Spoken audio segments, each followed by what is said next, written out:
तो चलिए आगे सुनते हैं। कॉलेज खत्म होने को आ रहा था। सब लोग फाइनल ईयर्स के एग्जाम की तैयारी में थे। कामिनी हमेशा लास्ट मिनट में पढ़ती थी, वो भी विक्रम के साथ। और इन दोनों को ऑपोजिट करण अपने फाइनल रिवीजन में होता।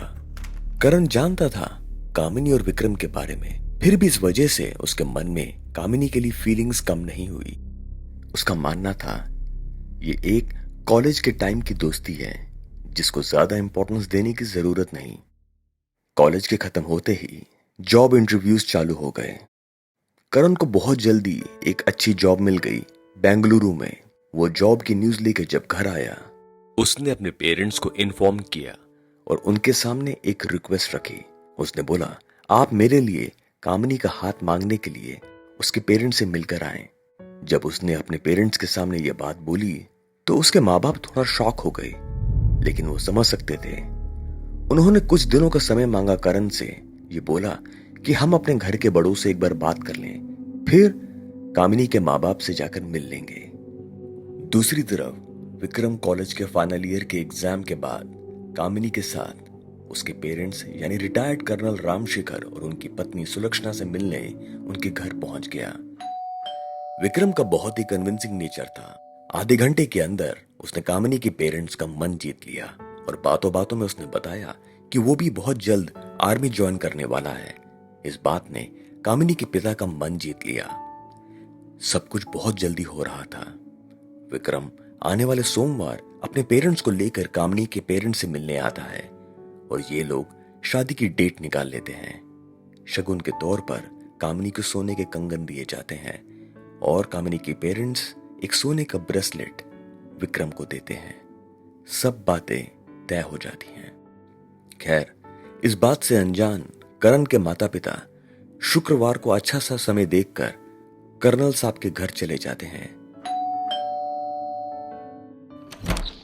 उनकी बेटी का हाथ मांगने यानी कामिनी का हाथ मांगने।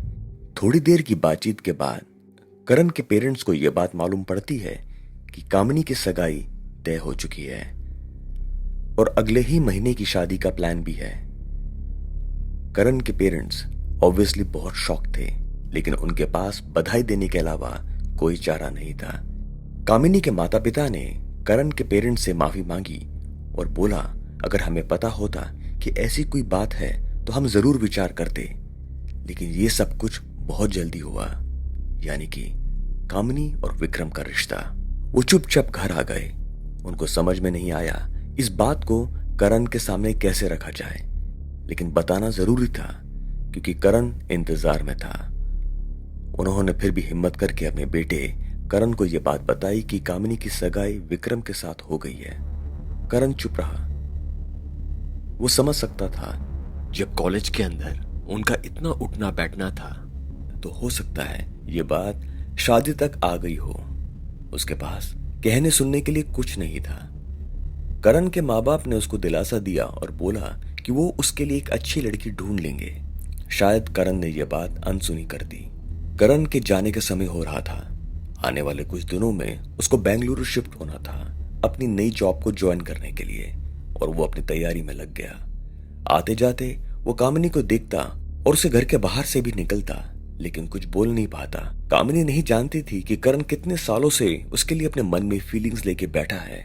कई बार करण अपने आप को दोषी मानता कि शायद उसके कम बोलने की वजह से वो कामिनी के सामने अपने आप को एक्सप्रेस नहीं कर पाया, लेकिन अब कुछ नहीं हो सकता था।